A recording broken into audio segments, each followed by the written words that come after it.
الحمد لله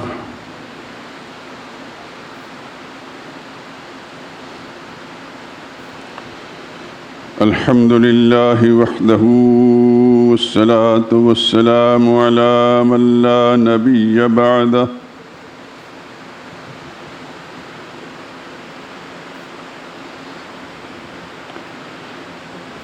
ولا رسول بعده ولا معصوم بعده أما بعد فإن خير الحديث كتاب الله وخير الهدي هدي محمد صلى الله عليه وسلم وشر الأمور محدثاتها وكل محدثة بدعة وكل بدعة ضلالة وكل ضلالة في النار. أعوذ بالله من الشيطان الرجيم. بسم الله الرحمن الرحيم.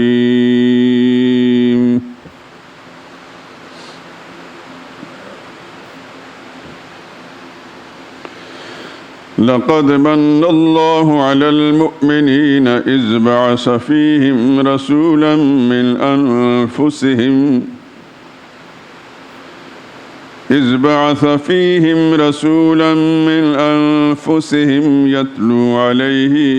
يتلو عليهم آياته ويزكيهم ويعلمهم الكتاب والحكمة وإن كانوا من قبل لفي ضلال مبين.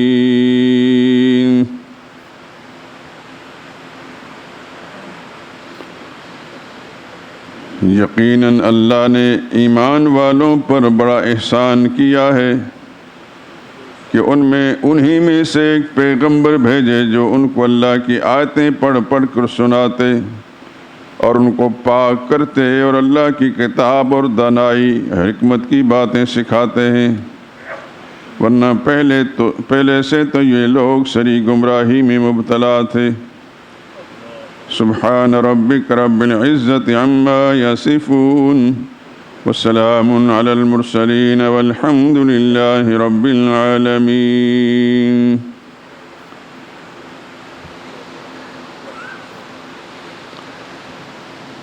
درود پاک پڑھ لیں۔ اللہم صل علی محمد وعلی آل محمد كما صليت على إبراهيم وعلى آل إبراهيم إنك حميد مجيد.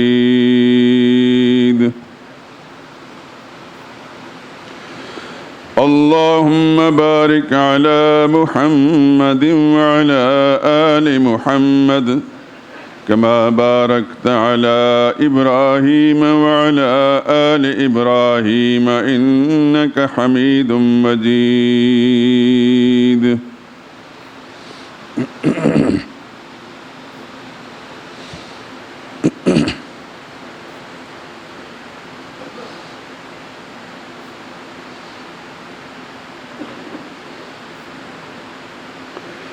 انسانیت کا درس پڑھایا حضور نے، انسانیت کا درس پڑھایا حضور نے، بندوں کو رب سے آ کے ملایا حضور نے۔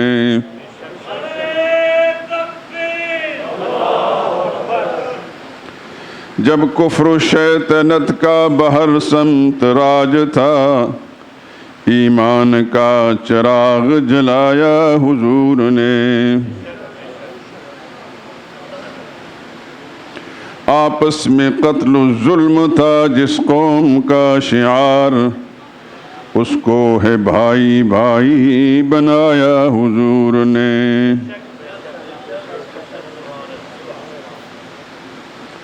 حق کی کسی خصوصیت میں کوئی نہیں شریک،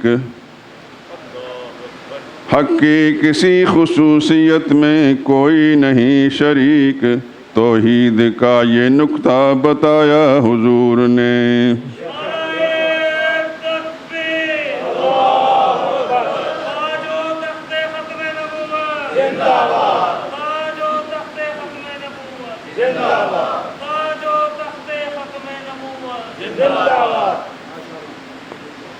جزاک اللہ خیرہ۔ حق کی کسی خصوصیت میں کوئی نہیں شریک، توحید کا یہ نکتہ بتایا حضور نے۔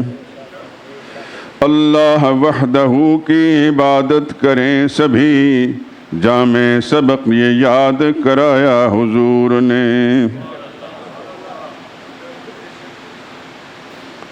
خندہ جبی سے رنج و الم بہر حق سہے، جینے کا ڈھب ہے ہم کو سکھایا حضور نے۔ غیروں کے آستاں پر تھا انسان سرنگوں، غیروں کے آستاں پہ تھا انسان سرنگوں، چوکٹ پہ ایک ہی کی جھکایا حضور نے۔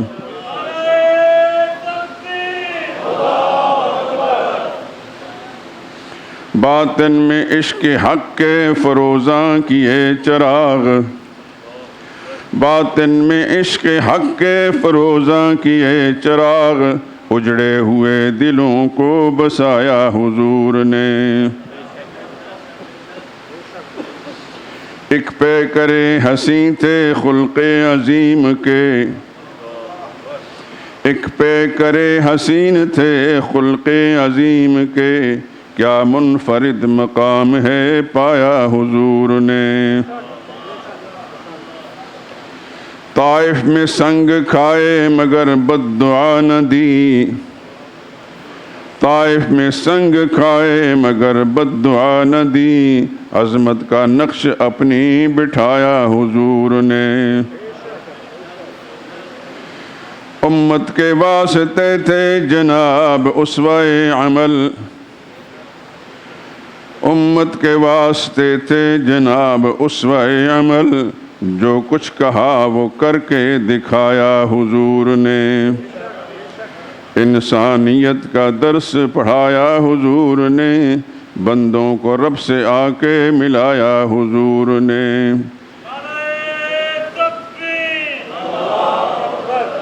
حق کی کسی خصوصیت میں کوئی نہیں شریک، حق کی کسی خصوصیت میں کوئی نہیں شریک، توحید کا یہ نکتہ بتایا حضور نے۔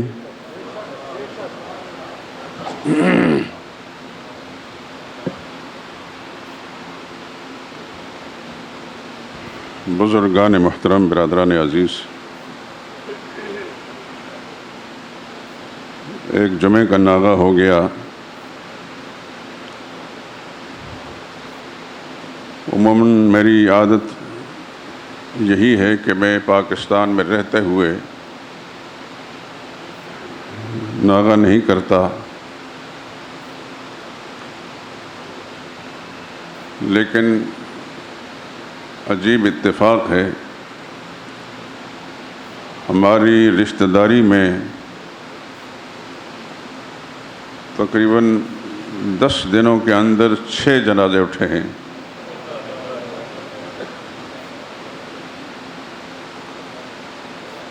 اور ایک دن میں ایک گھر میں 2 جنازے، میری پھوپھی زاد بہن تھیں، ان کا اور ان کے داماد جو ایک بڑے حکیم اور ڈاکٹر تھے،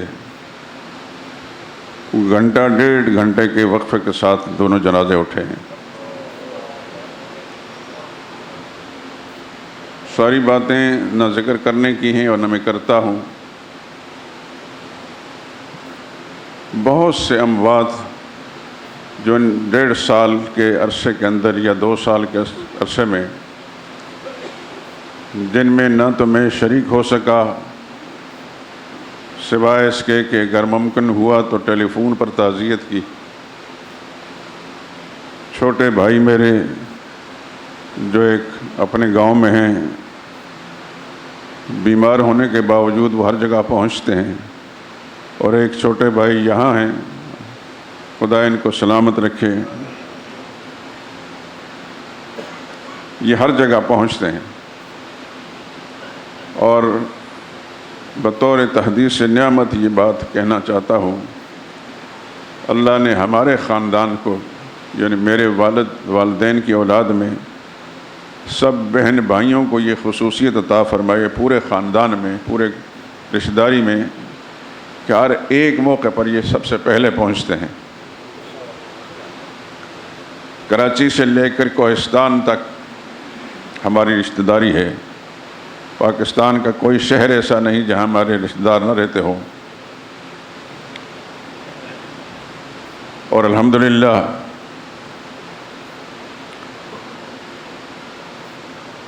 اس ساری رشتہ داری کے اندر نہ تو کوئی قادیانی ہے، نہ کوئی رافضی ہے۔ بعض علاقوں میں رسوماتی ہیں، جو پرانے رسومات آپ حضرات بھی دیکھتے چلیں اپنے آباء و اجداد میں، اپنے گھرانوں میں، اپنے خاندانوں میں، اپنے علاقوں میں، لیکن الحمدللہ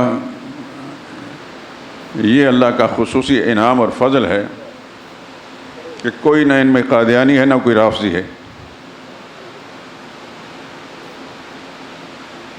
چند ایک تو علماء ہیں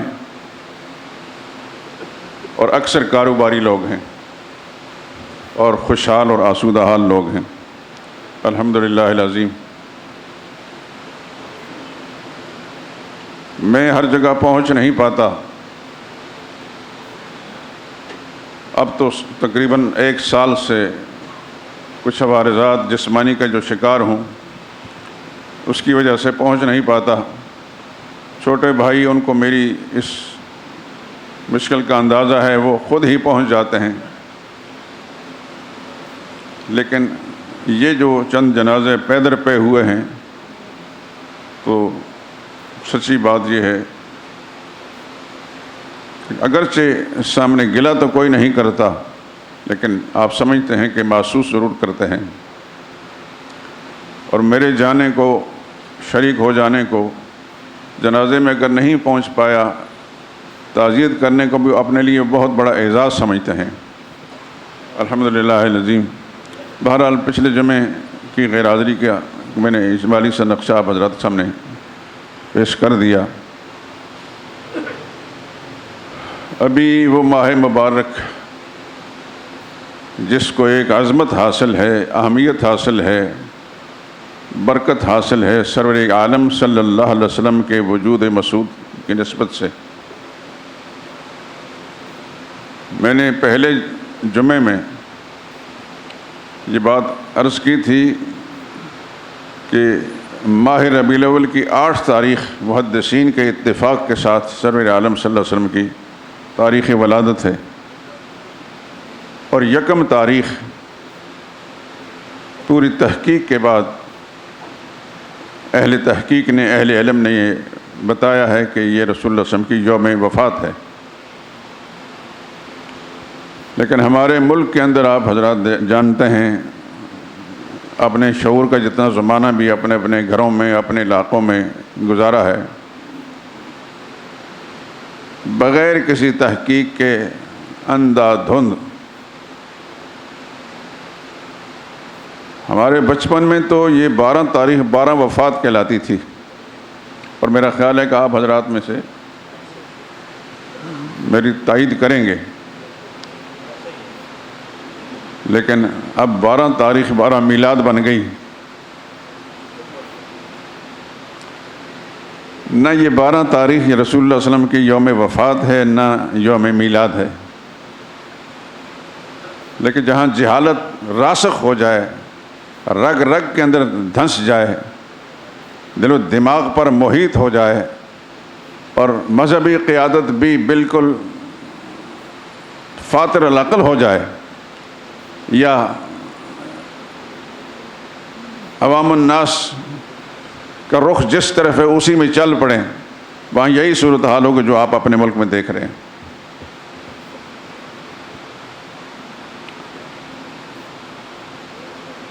کوئی تعلی کی بات نہیں، کوئی تکبر نہیں، خدا محفوظ رکھے زندگی آخری سانس تک، نہ صرف مجھے، آپ کو بھی اور آپ کے گھرانوں کو خدا تکبر سے، برتری کے احساس سے محفوظ رکھے۔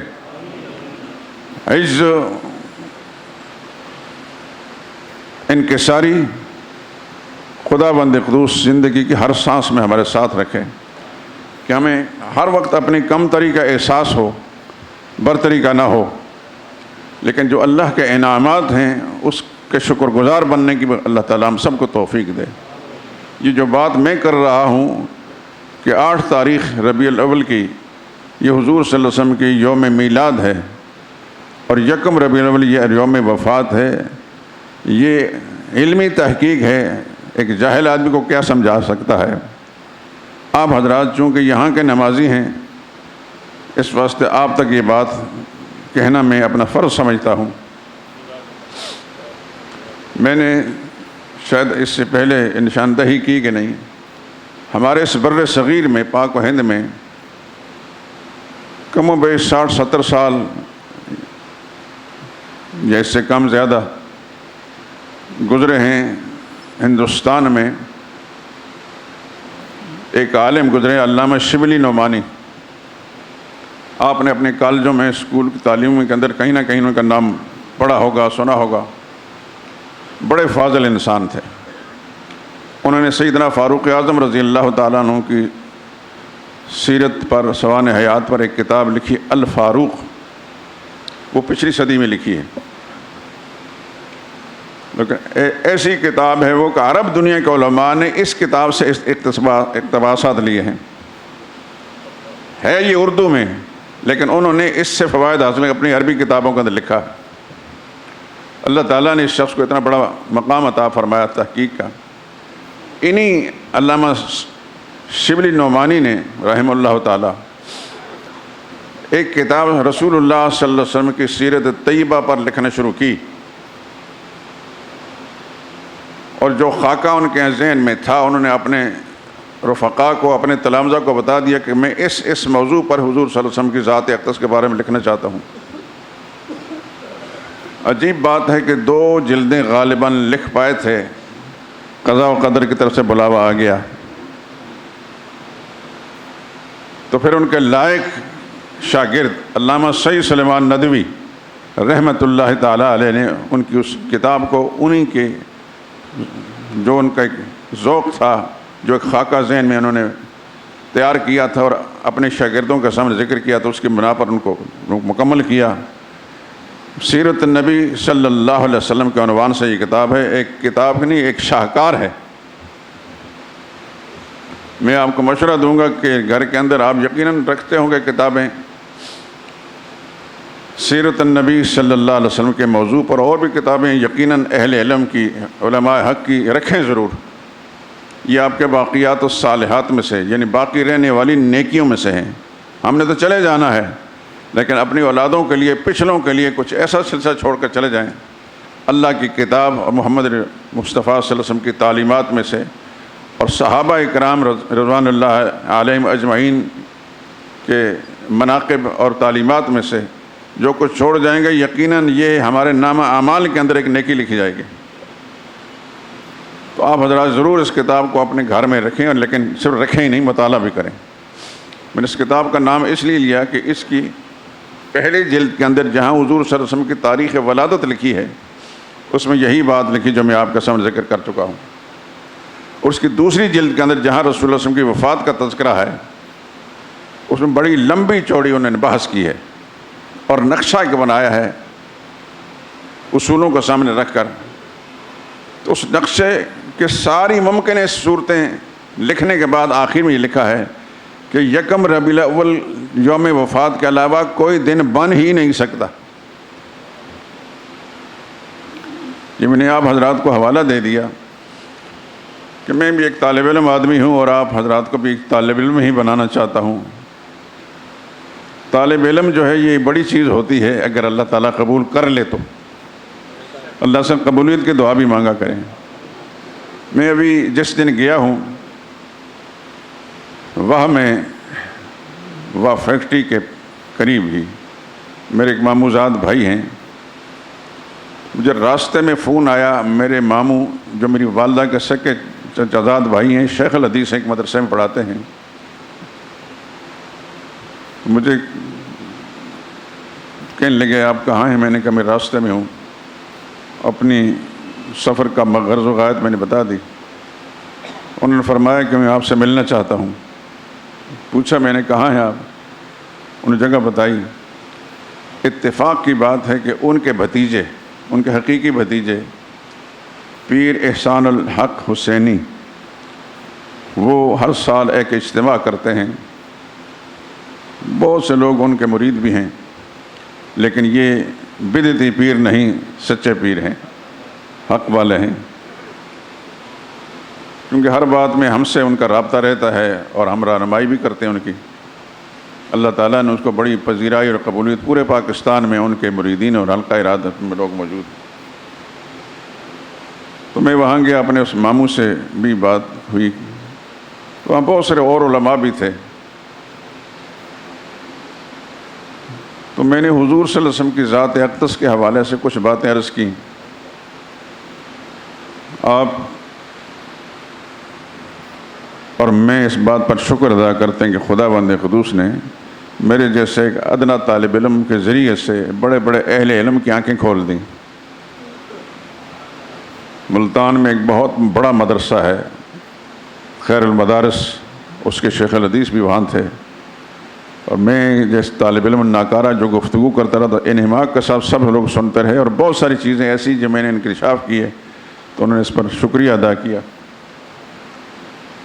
تو کہنے کا مقصد یہ کہ طالب علمانہ جو مزاج ہے میرا، ہر وقت کسی تجسس میں رہتا ہوں، سیکھنے کی غرض سے کتابوں کے ساتھ تعلق رکھتا ہوں، جہاں سے بھی کسی نے کوئی بات صحیح لکھی ہے تو میں اس کو حاصل کرنے کی کوشش کرتا ہوں، اور اس کے شکر گزار بن کر۔ لیکن یہ خدا کا شکر ہے کہ آگے جو لوگوں کو فائدہ پہنچ رہا ہے، اس پر میں ساری زندگی سر بسجدہ رہوں تو اللہ کا شکر ادا نہیں کر سکتا۔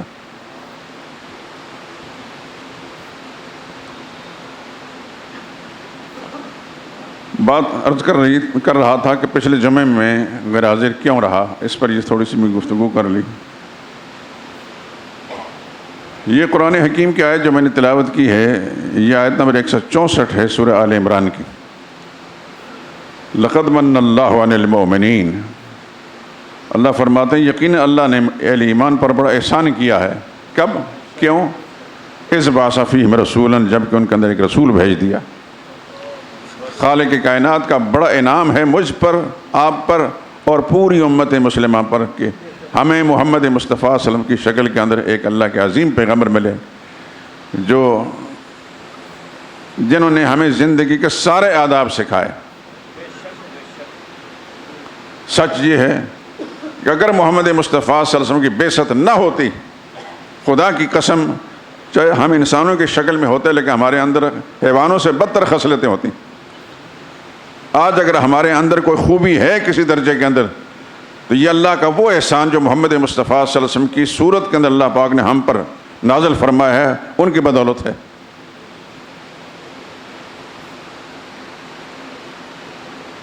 ہمیں خدا کی ذات کی پہچان نہ ہوتی اگر محمد مصطفیٰ صلی اللہ علیہ وسلم ہمیں نہ رہنمائی نہ فرماتے، ہمیں اللہ کی کتاب کی پہچان نہ ہوتی اگر رسول اللہ صلی اللہ علیہ وسلم رہنمائی نہ فرمائی ہوتی۔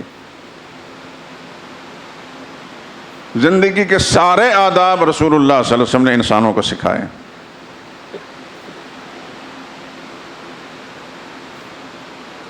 بیت الخلاء میں، طہارت خانے میں جانے، کس طرح جانا چاہیے اور کس طرح وہاں سے نکلنا چاہیے اور طہارت کیسے حاصل کرنا چاہیے، ایک موقع پر رسول اللہ صلی اللہ علیہ وسلم نے صحابہ اکرام کی موجودگی میں یہ بات فرمائی تو نئے مسلمان ہونے والوں نے کچھ حیرت و استعجاب کا اظہار کیا کہ یہ باتیں بھی سکھائی جاتی ہیں۔ تو اللہ کے پاک پیغمبر نے فرمایا صلی اللہ علیہ وسلم، انما انا لکم مثل الوالد، لوگوں میں تمہارے لیے باپ کی مانند ہوں۔ جس طرح باپ اپنی اولاد کو ہر زندگی کے آداب سکھاتا ہے، میں بھی تمہیں زندگی کے آداب سکھاتا ہوں۔ تو بیت الخلاء سے باہر اگر زندگی کے آداب سکھاتا ہوں تو وہاں اندر جانے اور وہاں رہنے اور وہاں سے نکلنے کے آداب بھی یہ میں ہی سکھاتا ہوں۔ پاک کیسے رہنا ہے اب دیکھیے، تنہائیوں میں بیٹھ کر بھی اللہ کا شکر ادا کیا کریں کہ اگر رسول اللہ صلی اللہ علیہ وسلم امت میں ہم نہ ہوتے تو شاید شکل تو انسانوں کی ہوتی مگر خصلتیں ہماری حیوانوں سے بدتر ہوتی۔ اب حضور صلی اللہ علیہ وسلم میں ایک نمونے کے طور بات کر رہا ہوں۔ رسول اللہ کی تعلیم یہ ہے کہ کھانا بیٹھ کر کھاؤ، ہے کہ نہیں؟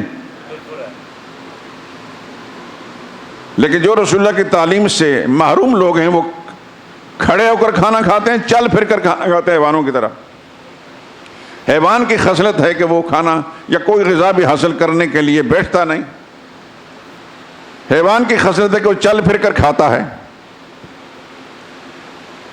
نبی کریم صلی اللہ علیہ وسلم کی تعلیمات میں سے ضمن ایک بات کر رہا ہوں، یہ سارا موضوع نہیں میرا۔ رسول اللہ صلی اللہ علیہ وسلم کی تعلیم میں یہ ہے کہ دائیں ہاتھ سے کھانا کھانا۔ نبی کریم صلی اللہ علیہ وسلم کے ایک لیپالک بچے تھے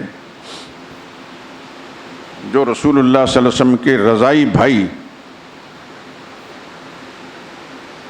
حضرت ابو سلمہ رضی اللہ تعالیٰ عنہ کے بچے تھے، اور ابو سلمہ کی وفات یا شہادت کے بعد ان کی منقوحہ بیوی حضرت ام سلمہ رضی اللہ تعالیٰ عنہ رسول اللہ صلی اللہ علیہ وسلم کی زوجیت میں آئیں اور ام المومنین بنی، میری اور آپ کی اور پوری امت کی ماں ہیں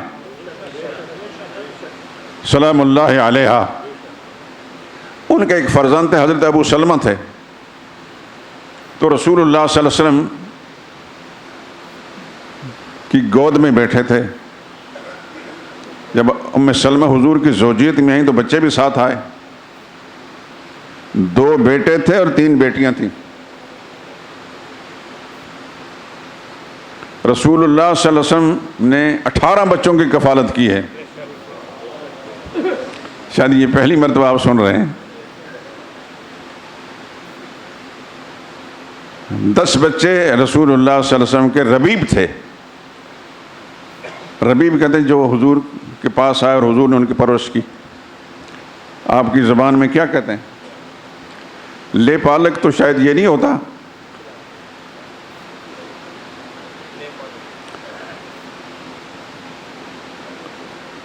سیدہ خدیجہ رضی اللہ تعالی عنہ حضور کی زوجیت میں آئیں تو کتنے بچے ساتھ لائی تھیں؟ 5 بچے، 4 بیٹے اور 1 بیٹی۔ اور پھر حضرت ام سلمہ رضی اللہ تعالی عنہ حضور کی زوجیت میں آئیں تو وہ بھی 5 بچے لے کر آئیں۔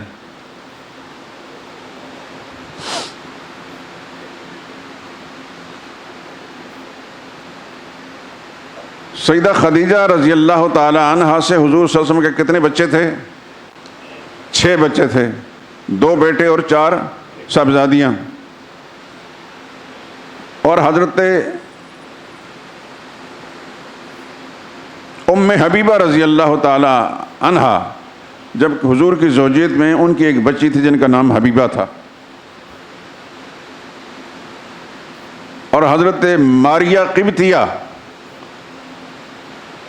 رضی اللہ تعالیٰ عنہ حضور کی زوجیت میں آئی ہیں تو ان کے بطن سے رسول اللہ صلی اللہ علیہ وسلم کے ایک صاحبزادے جن کا نام ابراہیم تھا جو تھوڑے ہی عرصے کے بعد وفات پا گئے۔ یہ کل کتنے بچے ہو گئے؟ 18 بچے ہوتے ہیں۔ 18 بچوں کی رسول اللہ صلی اللہ علیہ وسلم نے کفالت فرمائی ہے۔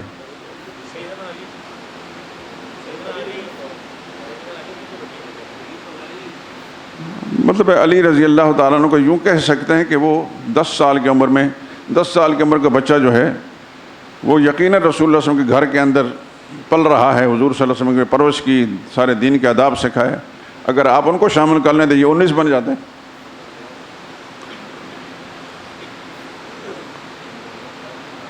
تو 3 بیویوں سے سیدہ خدیجہ، سیدہ ام سلمہ اور سیدہ ام حبیبہ رضی اللہ تعالی عنہ، ان سے کتنے بچے تھے حضور صلی اللہ علیہ وسلم کی کفالت میں؟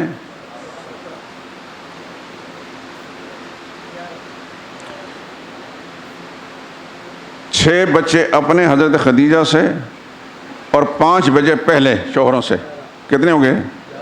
11۔ اور 5 بچے حضرت ام سلمہ کے، 16۔ 1 بچی حضرت ام حبیبہ کی، اور 1 بچہ حضرت ماریہ قبطیہ سے، کتنے ہو گئے؟ 18۔ اگر سیدنا علی کو بھی جیسے ڈاکٹر صاحب نے نشاندہی کی بتائیں تو 19 بچے ہوتے ہیں۔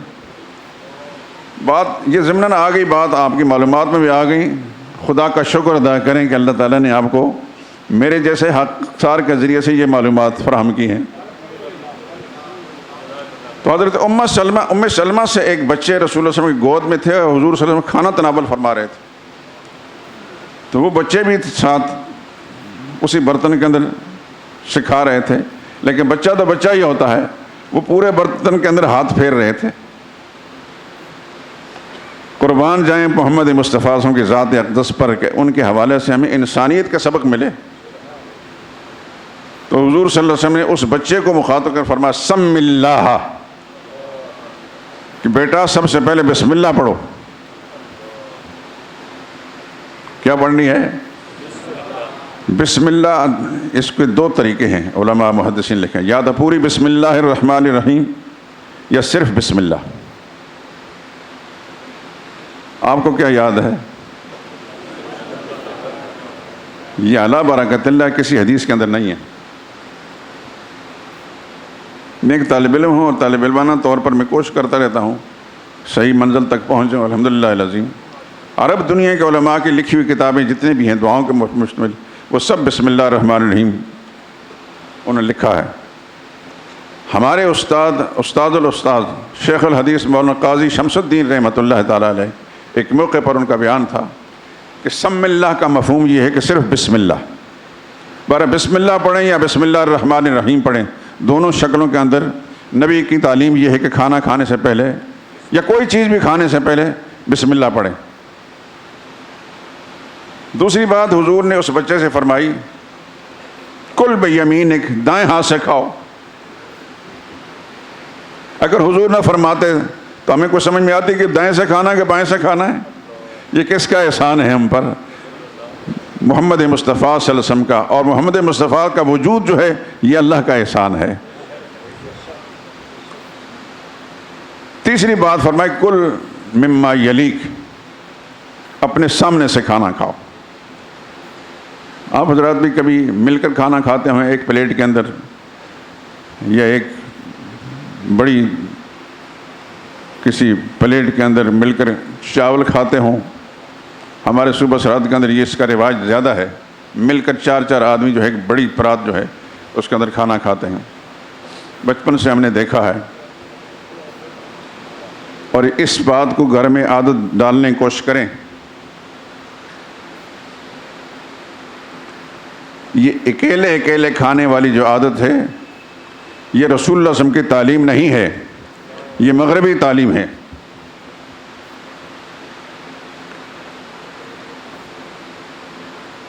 کیا پتہ آپ کا شریک جو آدمی ہے اس کی شراکت کی وجہ سے آپ کے کھانے میں خدا برکت ڈال دے۔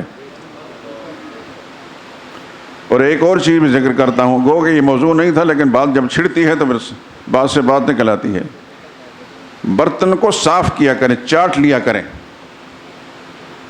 یہ جو ہمارے ہاں ایک رواج ہے، بہت سارا سالن یا کوئی چیز ڈال دیتے ہیں تقریبات میں، آدھا رہ جاتا اس کو پھینک کر پھر کچھ اور کر لیتے ہیں۔ یہ حیوانوں والی خصلت ہے، انسانوں والی نہیں۔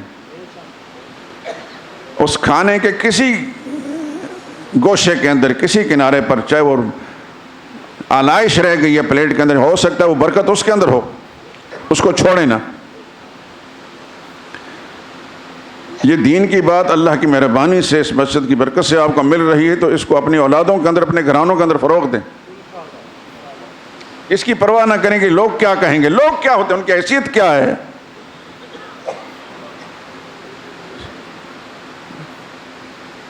ساری انسانیت کا خلاصہ محمد مصطفیٰ صلی اللہ علیہ وسلم کی تعلیم یہ ہے۔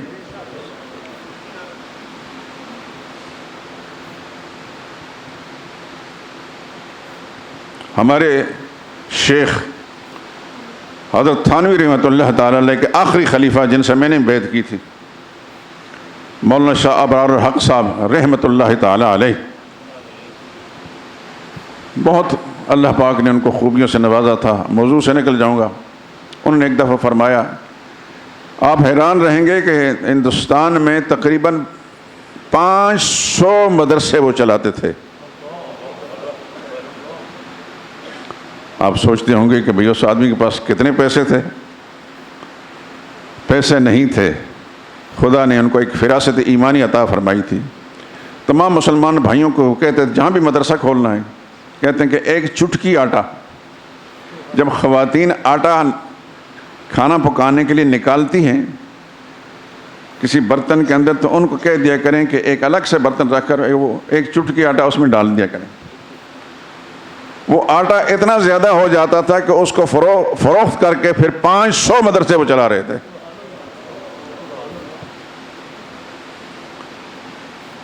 اور ایک بات انہوں نے اور فرمائی، ہم بڑی کتابیں پڑھانے والے مدرسین کو بعض اوقات نورانی قاعدہ پڑھانے والے استاد کے مقابلے میں کم تنخواہ دیتے ہیں اور نورانی قاعدہ پڑھانے والوں کو زیادہ دیتے ہیں، جو عام لوگوں کے لیے تو عجیب سی بات ہے کہ بڑی کتابیں پڑھانے والا کا زیادہ حق ہے۔ وہ فرماتے تھے کہ ہم دیکھتے تھے کہ اس کی ضرورت کیا ہے، اگر نورانی قاعدہ پڑھنے والا صاحب عیال ہے، اس کی ضرورت زیادہ ہے تو اس کو زیادہ تنخواہ دیتے تھے، اور بڑی کتابیں پڑھانے والا اگر مجرد آدمی یا ایک آدھ آدمی اس کے ساتھ ہے، اس کی بیوی ہے، تو اس کو کم تنخواہ دیتے تھے۔ انہوں نے فرمایا کہ ہماری ہردوئی کی مسجد کا، اللہ اکبر، یو پی میں ہردوئی کے علاقہ ہے، اس طرح حضرت نے زمین پر انگلی لگا کر فرمایا ہماری ہردوئی کی مسجد کا سین میں کوئی آدمی بھی دال چاول ڈال کر کھا سکتا ہے۔ ہم نے اتنا صفائی کا اہتمام کیا۔ فرمایا کہ ہمارے مدرسے کے طالب علم، یہ وہی تعلیم ہے جو محمد مصطفیٰ صلی اللہ علیہ وسلم سے چلی آ رہی ہے، اللہ والوں نے پھر اس کو اپنایا ہے، اسی کو میں ذکر کر رہا ہوں۔ ایک سائڈ پر ٹینکی سے پانی پینے کے لیے جب جاتے تھے تو اکٹھا ہجوم نہیں ہوتا تھا، آگے پیچھے جاتے تھے قطار پر۔ جو پہلا پانی پی لیتا تھا سنت کے مطابق، وہ جب جگہ ہٹاتا تھا وہ دوسرا جاتا تھا۔ اور فرمایا کہ 10 طالب علم بھی اگر وہاں پانی پیتے تھے یا اس سے زیادہ، پانی کے ایک قطرہ نیچے گرا ہوا نظر نہیں آتا۔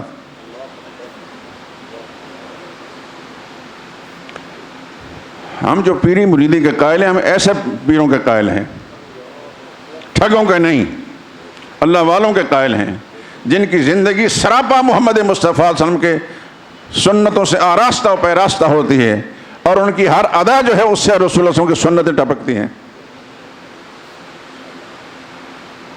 یوں تو پاکستان شریف کے اندر ہر سال ربیع الاول میں جو بہت کچھ ہوتا ہے، جو اکثر و بیشتر ناقابل بیان ہوتا ہے، مگر اس دفعہ کیا کچھ ہوتا رہا 12 ربیع الاول میں یہاں نہیں تھا۔ اللہ اکبر۔ کیا رسول اللہ صلی اللہ علیہ وسلم کی بعثت ان بھنگڑوں کے لیے تھی؟ جلوس نکالو، جھنڈے لے کر بھاگو، نعت کے نام سے راگیں لگاؤ، اور کئی 100 من حلوے پکاؤ اور پھر مل کر کھاؤ۔ آپ کو پتہ چل ہی گیا ہوگا کہ آپ کے پاکستان شریف میں، ملتان میں اور دوسرے بڑے بڑے شہروں کے اندر، بڑے علاقوں کے اندر کیا کیا ہے۔ میرے اصل میں سوال کرنے کا یہ کہ وہ حلوہ اپنے پیسے پکاؤ اور کھاؤ جتنا کھا سکتے ہو، کیا کسی ایک شخص کی زندگی میں کوئی تبدیلی نظر آئی؟ اس کی وضع قطع میں کوئی تبدیلی نظر آئی؟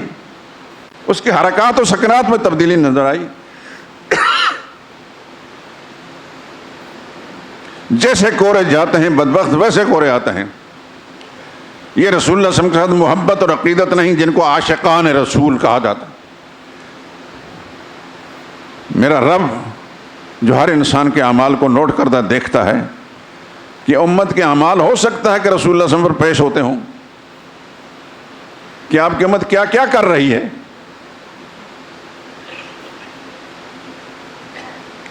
اللہ سے دعا کریں اللہ ہمیں ظاہراً باطناً عملاً اعتقاداً نبی کریم صلی اللہ علیہ وسلم کا سچا متبع اور پیروکار بنائے۔ نمائش نہ ہو۔ پاکستان کے اندر اتنی نمائش ہوتی ہے جعلی اور فراڈ اور دھوکے کے نام، رسول اللہ صلی اللہ علیہ وسلم کے نام پر دھوکہ ہوتا ہے، اس کی شاید دنیا میں کہیں مثال نہ ملتی ہو۔ اور اس دفعہ ہمارے حکمران ٹولے نے بھی یہ کہا تھا کہ ہم شایان شان عید میلاد النبی اور پتہ نہیں کیا کیا منائیں گے۔ ذرا دیکھیے تو صحیح، نوٹ تو کیجئے ہمارے حکمرانوں کے چہروں میں کوئی تبدیلی آئی؟ ان کے لباس کی تراش و خراش میں کوئی تبدیلی آئی؟ خسرت دنیا والآخرہ۔ بات قرآن کریم کی آیت کے حوالے سے سرور عالم صلی اللہ علیہ وسلم کا وجود اللہ کی ایک نعمت ہے۔ خود اللہ نے فَلَقَدْ مَنَّ اللَّهُ عَلَى الْمُؤْمِنِينَ، ایمان والوں پر اللہ نے احسان فرمایا ہے نبی کو بھیج کر۔ مجھ پر، آپ پر، ہر امتی پر اللہ کا احسان ہے محمد مصطفیٰ صلی اللہ علیہ وسلم کا وجود۔ اگر رسول اللہ صلی اللہ علیہ وسلم نے ہمیں یہ تعلیم نہ دی ہوتی تو ہمارے اندر اور حیوان میں کوئی فرق ہوتا؟ حیوان کھڑا کھڑا کھاتا ہے، چل کر کھاتا ہے، جہاں کھڑا وہیں پیشاب کر لیتا ہے، پاخانہ کر لیتا ہے، کوئی تمیز ہے اس کو؟ مغربی زندگی میں آپ حضرات گئے ہوں گے، مجھے تو زیادہ پھرنے کا موقع نہیں ملا، 1 مہینہ تقریباً برطانیہ میں رہا ہوں، اور سارے ہی برطانیہ کے اندر میں گھوما پھرا ہوں سوائے آئرلینڈ کے، کیونکہ میرے سارے ہر جگہ پروگرام ہوتے تھے، وہاں پتہ چلا تو بے شمار اللہ کے نیک بندے ہیں جنہوں نے مجھے بلایا، اور میں بھی اللہ کی نعمت سمجھ کر خوشی کے ساتھ کام کو کیا۔ آکسفورڈ کے اندر میں نے جب جمعہ پڑھایا، سب سے بڑی مسجد مدینہ مسجد، وہاں 2-3 جمعے آگے پیچھے ہوتے ہیں، اتنے مسلمان ہیں مسجد میں سما نہیں سکتے، 3-4 امام ہیں۔ تو میرے بھتیجے جو میرے داماد ہیں وہ بھی وہاں کے امام تھے۔ وہاں اور علماء پاکستانی ہیں جن کو پتہ چلا میرا تو بہت انہوں نے خوشی کا اظہار کیا، بلکہ مجھے پہلے دن جب میں پہنچا ہوں تو وہ ان میں سے ایک ملنے بھی آئے۔ سمنڈن میں میرا قیام تھا اور تھوڑا سا تقریباً 1.25 گھنٹے کا راستہ ہے آکسفورڈ تک۔ میں نے جمعہ پڑھایا، جب پہنچتے ہی میں نے ممبر پر بیٹھا، میں نے کہا میں کیا بیان کروں؟ ذہن میں تو بہت سی باتیں ہوتی ہیں۔ تو کچھ بزرگ بیٹھے ہوئے تھے، بڑے خوبصورت نورانی چہروں والے، داڑیاں خوبصورت ان کی، چند ایک کی پگڑیاں بھی تھیں اور چادریں لپیٹی ہوئیں۔ تو مجھے دیکھ کر اس طرح یعنی چہرے پر مسکراہٹ تھی ان کے، جیسا پرانے کو جاننے والے ہیں۔ تو میں نے عرض کیا کہ میں کیا بیان کروں، کیوں ذہن میں بہت ساری باتیں ہیں۔ تو 3-4 بزرگ ایسے تھے کہ اللہ کی توحید بیان کریں۔ خدا کی قسم مجھے اتنی خوشی ہوئی۔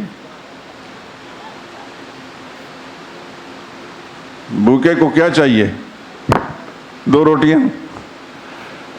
ہماری روح ہے اللہ کی توحید، لیکن توحید کے برکت سے پھر سرور عالم صلی اللہ علیہ وسلم اور تمام انبیاء اکرام علیہ الصلوۃ والسلام کے اسوہ حسنہ، اور پھر ان کی وساطت سے صحابہ اکرام کا تذکرہ کرتے ہیں۔ اور یہ بھی یاد رکھیں کہ ہم تمام اولیاء اللہ کو مانتے ہیں، سب اولیاء اللہ کو مانتے ہیں، چاہے بر صغیر میں ہیں، پاکستان میں ہیں، عرب دنیا کے اندر جہاں کہیں بھی ہیں، لیکن ایک مزاج ہے کہ ٹھگ کو نہیں مانتے۔ ولایت کے نام پر، بزرگی کے نام پر جو ٹھگی کرتا ہے اس کو نہیں مانتے، خدا کی قسم نہیں مانتے۔ اور جو اللہ والے ہیں ان کی جوتیوں کو اپنے سر پر رکھنا اپنی سعادت سمجھتے ہیں۔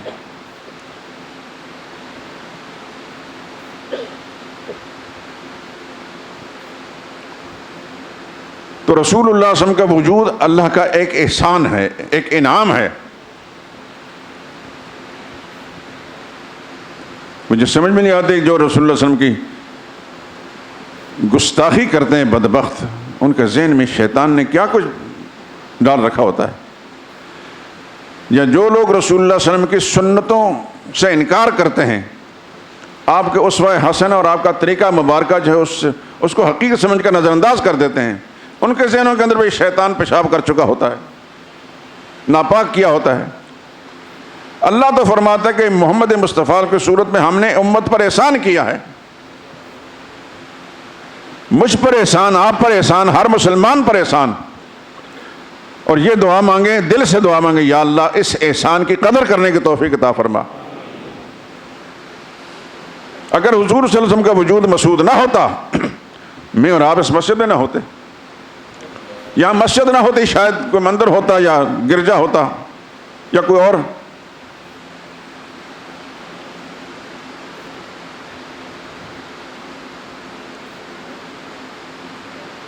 یا ہم کسی بت کے سامنے جھکے ہوتے۔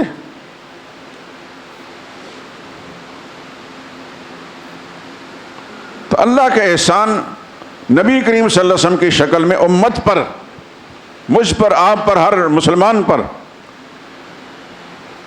صرف کہنے کی حد تک نہیں، عملی زندگی میں رسول اللہ صلی اللہ علیہ وسلم کے وجود مسعود کو اپنانا، ایک ایک چیز کا تجسس کرنا کہ یہ طریقہ، اس کام میں حضور کا طریقہ کیا تھا، اس کام میں حضور کا طریقہ کیا تھا، اس کام کو رسول اللہ علیہ وسلم کیسے کرتے تھے، امت کو کیا تعلیم دی ہے۔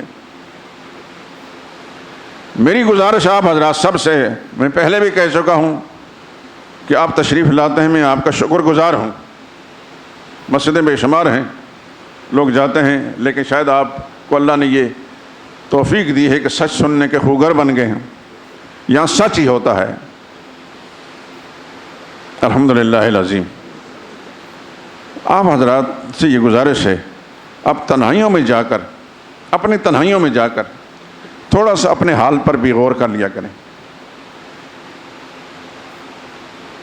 میں کسی کی نشاندہی نہیں کرتا، کیونکہ میں اپنے آپ کو بہت بڑا خاکسار ادنا قسم کا مسلمان سمجھتا ہوں، لیکن اپنے سراپا کو دیکھیں، تنہائیوں میں بیٹھ کر اپنے حال پر نظر ثانی کریں، سوچیں، گھر والوں سے بات کریں، مذاکرہ کریں، کیا میری زندگی رسول اللہ کے طریقے کے مطابق ہے؟ خدا نہ خواستہ اگر نہیں ہے، اسی وقت خدا سے دعا مانگ کر 2 رکعت بعد نفل حاجت کے پڑھ، یا اللہ میں تیرے نبی کے طریقے پر اپنی زندگی لانا چاہتا ہوں، تو میری مدد فرما۔ اور اللہ سے جب مانگا جائے تو میرا رب بڑا کریم ہے۔ ان ربکم حی کریم یستحیی من عبدہ اذا رفع یدہ، تیرا رب بڑا حیا والا ہے، کریم ہے، کرم والا ہے۔ بندہ جب اس کے سامنے ہاتھ اٹھاتا ہے تو اللہ کو پھر اس ہاتھ کو خالی لوٹانے سے شرم آتی ہے، لیکن جب خدا کے ساتھ ہاتھ اٹھائے نا تو ذات بھی اللہ کی پیش نظر ہو۔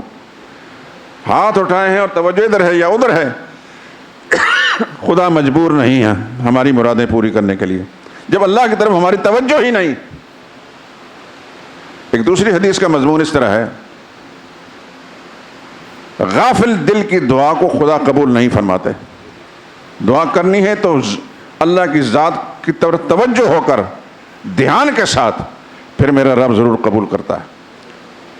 وَلَن يُخْلِفَ اللَّهُ وَعْدَهُ، حدیث میں آتا ہے اللہ اپنے وعدوں کے خلاف نہیں کرتا، قرآن میں آتا ہے اللہ اپنے وعدوں کے خلاف نہیں کرتا۔ اللہ کا وعدہ ہے کہ میرا بندہ مجھ سے مانگتا ہے، اجیب دعوت الداع اذا دعان، دعا کرنے والے کی دعا کو میں قبول کرتا ہوں جب بھی دعا مانگتا ہے۔ تو کیا اللہ پاک نے قرآن میں اعلان کر کے تو پھر بھول گیا؟ کس کی دعا کو خدا سنتا ہے؟ میری اور آپ کی دعا کو سنتا ہے، شرط یہ کہ ہم اپنا ظاہر باطن خدا کے سامنے پیش کریں۔ یوں کہیں، یا اللہ میں جیسا بھی ہوں، میرے ظاہر باطن تو واقف ہے، باطن میں جو خامیاں یا اللہ تو اصلاح کر دے، میں اصلاح کرنے سے قاصر ہوں، تو مجھے توفیق دے دے، تو میری مدد فرما۔ ظاہر میں جو خامیاں ہیں یا اللہ اس کی اصلاح کرنے کی تو مدد فرما۔ تو خدا نے میری اور آپ کی نہیں سنی تو کسی سننی ہے؟ سننی ہے، اس کا وعدہ ہے۔ اذا سألک عبادی عنی فإنی قریب، قرآن میں آپ نے تلاوت کی ہوگی، قرآن کی آیت ہے یہ، میرے نبی آپ سے میرے بندے سوال کریں گے کہ خدا کو چلا چلا کر پکاریں یا آہستہ آہستہ، تو ان کو کہہ دو کہ اللہ بڑا قریب ہے۔ کتنا قریب ہے؟ خود نحن اقرب الیہ من حبل الورید، اس کی شاہ رگ اتنی اس کے قریب نہیں جتنا میں اس بندے کے قریب ہوں۔ تو پھر وہ جب دعا مانگتا ہے تو اللہ کی طرف متوجہ ہو کر تو خدا اس کی دعا کو سنتے بھی ہیں اور مانتے ہیں، یعنی قبول کرتے ہیں۔ رہی یہ بات کہ میں یا آپ یہ سوچیں کہ میں نے ابھی اللہ سے ایک چیز مانگی تھی وہ مجھے ملی نہیں، یہ ہماری کم فہمی ہے۔ خدا بند قدوس ہماری مصلحتوں کو ہم سے زیادہ جانتے ہیں، ہماری مصلحتوں کو اللہ ہم سے زیادہ جانتے ہیں۔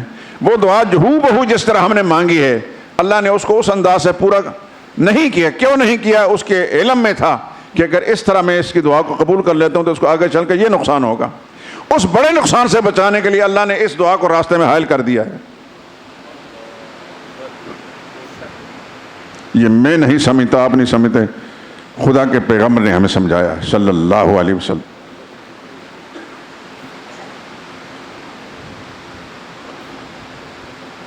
یہ ماہ مبارک، اس کا ایک ایک پل، اس کی ایک ایک گھڑی ہم سب کو، مسلمانوں کو اپنی طرف متوجہ کرتا ہے کہ اس مہینے کی جو خصوصیت ہے وہ محمد رسول اللہ صلی اللہ علیہ وسلم کی بعثت ہے، حضور صلی اللہ علیہ وسلم کی ولادت ہے۔ وہ خصوصیت جو ہے تم ہر وقت پیش نظر رکھو تاکہ تم چلتے پھرتے رسول اللہ کے غلام نظر آؤ۔ صحابہ رسول اللہ کے سچے غلام تھے کہ نہیں تھے؟ اللہ اکبر۔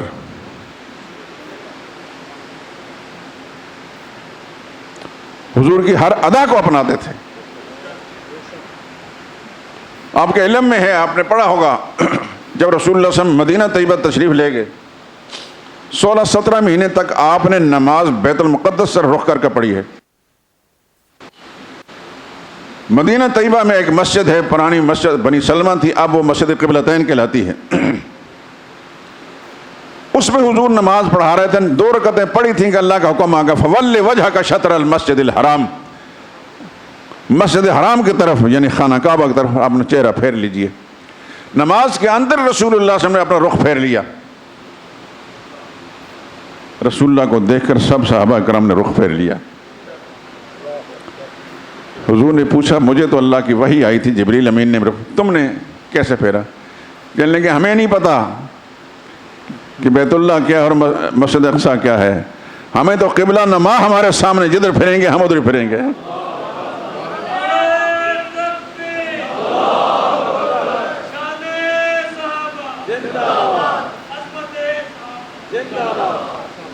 یعنی اس موقع پر رسول اللہ نے ان کو کہا نہیں تھا کہ وہ نماز کے اندر تھے حضور، لیکن انہوں نے حضور کو جس رخ پر پلٹتے دیکھا ادھر پلٹ گئے۔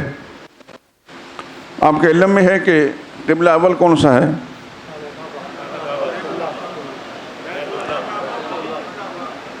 میں نے تو جب میں لاہور میں آیا ہوں تو بعض ہمارے، میں نام نہیں لیتا کیونکہ کسی کی تحقیر مقصود نہیں ہے، مذہبی طبقات کچھ لٹریچر چھاپتے تھے تو بیت المقدس کو قبلہ اول لکھا، قبلہ اول قبلہ اول قبلہ اول۔ اور اللہ کا قرآن کیا کہتا ہے؟ ان اول بیت وضع للناس للتی ببکۃ مبارکا، پہلا گھر جو مسلمانوں کے عبادت کے لیے مقرر کیا وہ یہ جو مکہ میں ہے۔ قبلہ اول خانہ کعبہ ہے۔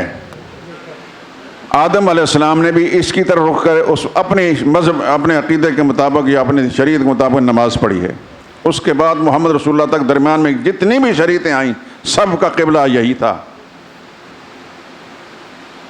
یہ عارضی طور پر کسی خاص مسئلے سے جس کو میں نہیں سمجھتا نہ میں آپ کو سمجھا سکتا ہوں، بیت المقدس سے رخ کر کے نماز پڑھنے کے وہ 16-17 مہینے، لیکن قبلہ اول خانہ کعبہ ہے۔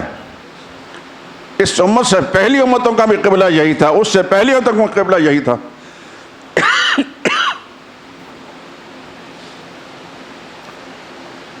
دوسری بات سنیں، نبی کریم صلی اللہ علیہ وسلم نماز پڑھا رہے تھے۔ حدیث کی ایک بڑی معتبر کتاب ہے صحیح ابن خزیمہ، اس میں یہ روایت میں نے خود دیکھی ہے۔ نبی کریم صلی اللہ علیہ وسلم نماز پڑھا رہے تھے اور جوتوں سمیت نماز پڑھا رہے تھے۔ میری بات کو سن رہے ہیں؟ سنیں گے تو تبھی مجھے اندازہ ہوگا کہ آپ کو سمجھ میں آ رہی ہے۔ جوتوں سمیت نماز پڑھا۔ آپ حیران ہوں گے، جوتوں سمیت؟ بھائی جوتا اگر پاک ہے، نیا جوتا آپ خریدیں تو اللہ کا شکر ادا کرنے کے لیے اس جوتے کے ساتھ کم 2 رکعت نفل پڑھ لیا کریں کہ اللہ نے یہ توفیق دی ہے۔ جوتے کے ساتھ اگر کوئی گندگی لگی ہوئی نہ ہو تو اس کے ساتھ نماز پڑھنا جائز ہے۔ رسول اللہ صلی اللہ علیہ وسلم نماز پڑھا رہے تھے، نماز کے اندر ہی رسول اللہ نے جوتا اتار دیا، پیچھے صحابہ کرام جو دیکھ رہے انہوں نے جوتے اتار دیے۔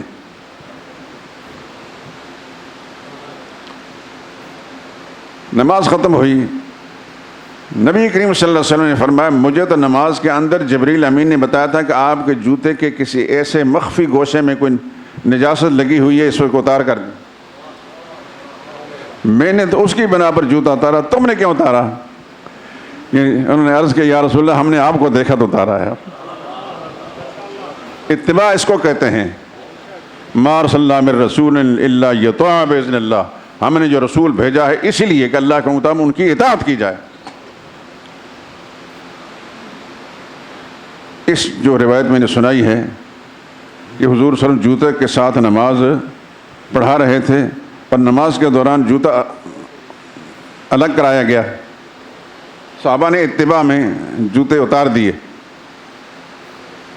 ایک مسئلہ تو یہ ثابت ہوا کہ صحابہ کرام نے حضور صلی اللہ علیہ وسلم کی پیروی اختیار کی، اور دوسرا مسئلہ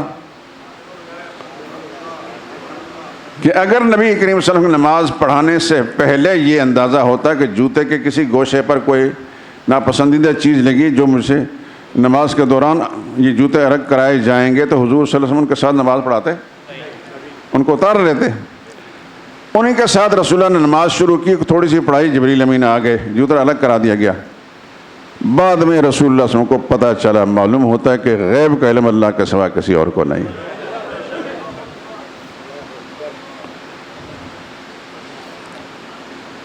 میرے دوستو، میں اور آپ اور ہم سب جس ملک کے اندر زندگی گزار رہے ہیں، اس ملک کے اندر بے شمار منکرات بھی ہیں، بدعات بھی ہیں، حتیٰ کہ شرک بھی موجود ہے۔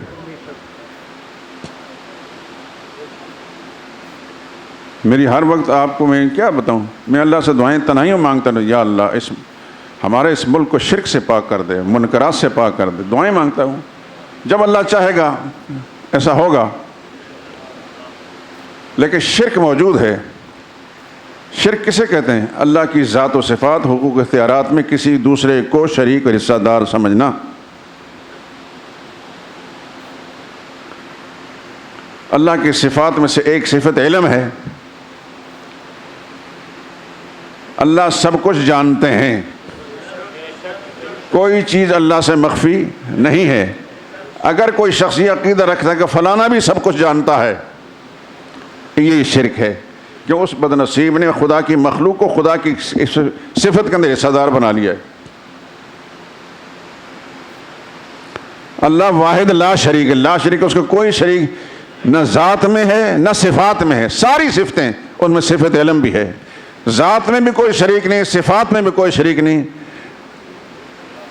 اس کے اختیارات میں بھی کوئی شریک نہیں، نفع نقصان عزت ذلت موت حیات یہ سب اللہ کے اختیار میں ہے، اس میں کوئی شریک نہیں، اور حقوق یعنی عبادات میں بھی کوئی شریک نہیں۔ سجدہ عبادت ہے صرف اللہ کے لیے، رکوع عبادت ہے صرف اللہ کے لیے، ہاتھ باندھ کر کھڑے ہونا عبادت ہے صرف اللہ کے لیے، نظر و نیاز عبادت ہے صرف اللہ کے لیے، چڑھاوے عبادت ہیں صرف اللہ کے لیے۔ کیا یہ اللہ کے سوا مخلوق کے لیے نہیں ہوتا؟ یہ شرک نہیں؟ ہمارے اس معاشرے کے اندر جس میں میں اور آپ سانس لے رہے ہیں بڑا شرک ہے دوستو، بس اللہ ہی سے دعا کریں، خود شرک سے بچنے کی کوشش کریں۔ جہاں آپ کا بس چلتا ہے اپنے عزیزوں میں، اپنے ملنے والوں میں، دوستوں میں، یاروں میں، پوری کوشش کریں اپنے توانائیاں جو صلاحیتیں اللہ نے دی ہیں خرچ کر کے ان کو شرک سے بچائیں۔ آپ کو اندازہ نہیں کہ اس کا کتنا بڑا اجر اللہ کے ہاں ملے گا۔ تمام انبیاء اکرام علیہم الصلوۃ والسلام کی پوری زندگی کا سب سے غالب ان کی دعوت اور تبلیغ کا حصہ جو ہے شرک کے خلاف جہاد کرنا ہے۔ خود محمد مصطفیٰ صلی اللہ علیہ وسلم مکی زندگی کے اندر جو 13 سال گزارے ہیں، کیا نہیں ہوا حضور کے ساتھ، کس بات کا جھگڑا تھا؟ قوم شرک میں مبتلا تھی، رسول اللہ ان کو توحید پر لانا چاہتے تھے۔ مدنی زندگی میں پہنچ کر بھی رسول اللہ کو چین سے نہیں بیٹھنے دیا ان مشرکوں نے، پہلا ہی غزوہ بدر مشرکین حضور صلی اللہ علیہ وسلم کے خلاف آ گئے. آپ کو پتہ ہے کہ اللہ نے وہاں بھی نبی کی اور نبی کے ساتھیوں کی مدد فرمائی. جھگڑا کیا تھا؟ جائیدادوں کا، علاقوں کا جھگڑا نہیں تھا، اقدار کا جھگڑا نہیں تھا، صرف عقیدے کا جھگڑا تھا. عقیدہ کیا تھا؟ مکہ کے لوگ مشرک تھے، رسول اللہ صلی اللہ علیہ وسلم توحید سکھا رہے تھے. غزوہ احد ہوا تو تب بھی اسی بنیاد پر ہوا، احزاب ہوئے تو تب اسی بنیاد پر، جتنے غزوات بھی ہوئے ہیں سب کے سب کی بنیاد یہ رسول اللہ صلی اللہ علیہ وسلم خدا کی توحید منوانا چاہتے تھے، وہ شرک پر قائم رہنا چاہتے تھے.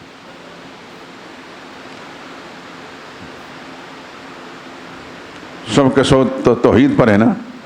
ہاتھ کھڑا کریں. خدا اپنے عقیدہ توحید پر ہم سب کو قائم رکھے، اسی پر ہمارا خاتمہ فرمائے. وآخر دعوانا الحمدللہ رب العالمین. یہ کتاب ہے اسوہ رسول اکرم صلی اللہ علیہ وسلم. ڈاکٹر عبدالحی صاحب جو بڑے اللہ والے انسان تھے، کراچی میں تھے، انہوں نے حضور صلی اللہ علیہ وسلم کی زندگی کے پورے آداب جتنے بھی ہیں، اسوہ رسول اکرم صحیح اس کا نام ہے. جو کچھ بھی رسول اللہ صلی اللہ علیہ وسلم کی سنت سید ثابت ہے کہ حضور صلی اللہ علیہ وسلم کس موقع پر کیا کیا کرتے تھے، اس کتاب کے اندر ہے. ضرور اس کتاب کو خریدیں اور اس کا مطالعہ کریں.